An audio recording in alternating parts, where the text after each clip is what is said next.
So you've torn that zombie to pieces, and in so doing, killed your fifth and final zombie. All right, nicely done. My name's Jason Hill. I'm the lead designer at Flying Frog Productions. So I designed Last Night on Earth, the zombie game, which we're demoing here. All the games we make are heavily themed in a pop culture theme. So this particular game is the first one we released, which is themed around zombie B-horror movies. And so we basically do everything we can to try to really make it feel like you're playing in a zombie movie. You know, we use archetypes for all of the heroes, so it's things that are really recognizable, like the small town sheriff, or the you know, the nurse who just moved to town, or the farmer's daughter. All the artwork is photographic, so it really feels like you're sort of taking part in a movie. And the game also comes with a CD soundtrack of original music to sort of set the mood that you just sort of play in the background. The music is composed by another member of the company who's actually, I guess, not here right now, Mary Beth Magalanis. She's a composer, and she does all the soundtracks for our games. Each of our games actually ships with a CD soundtrack of original music that's designed and written directly for that game. Scott is the art director for the company, and he actually does all of the photography and post-production artwork. So we do photo shoots where we actually get models and actors to portray the different characters, both heroes and zombies, and then set up sets and props and costumes, and just totally do it up like it's a movie. It's just for still photography instead of film. And then we do a lot of post-production work to make it look more like, film grain, and add extra zombie gore and zombie effects. Two of the primary owners are myself and Scott, who does all the art, and we're brothers. So we've known each other for a long time, clearly. But we're really good friends, and so it was just sort of a natural progression. I've been designing games and working on games since I can remember, just my whole life. And he's always really been heavily into doing photography and in doing art. So it was just sort of a natural progression for the two of us to sort of form the core of the company and sort of kick it off from there.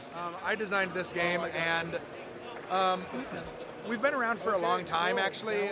We've been around since about 1999. And we've basically just been designing games and sort of ramping up production to sort of launch the company. We basically were just building up capital, building up resources, and getting things together and designing games. Trying to make sure they were really tested and really fun. And so last year was our launch year, and so far it's been really well received. We're really happy with how excited people are about the game. And 2007 was our launch year for the company. So Last Night on Earth was the first game we released, which we released at Gen Con last year. And since then, we've released the first expansion for the game, which is Growing Hunger.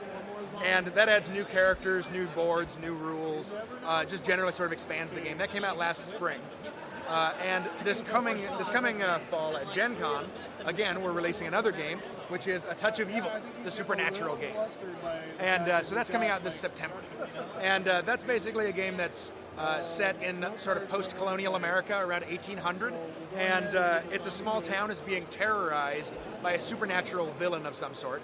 It could be a spectral horseman or a werewolf or a vampire.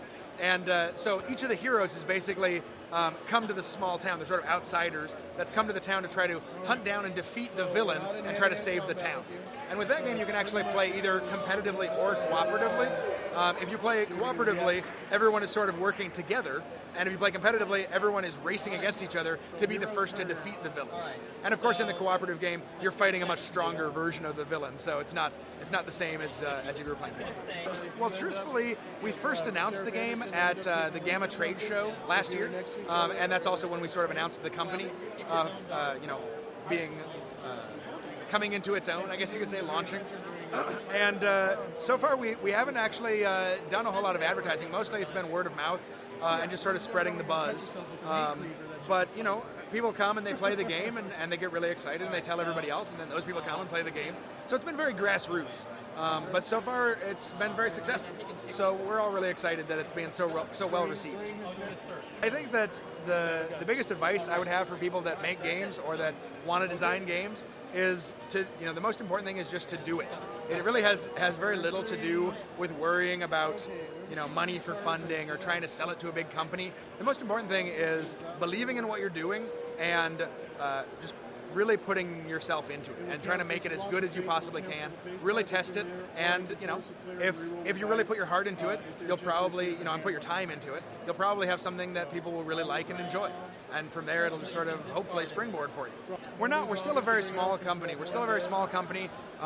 We actually don't really have any employees. We're basically just the primary owners who form the company, and so again, it's very grassroots. We're very young, but you know, we work really hard to try to make sure that everything we release is really a AAA title.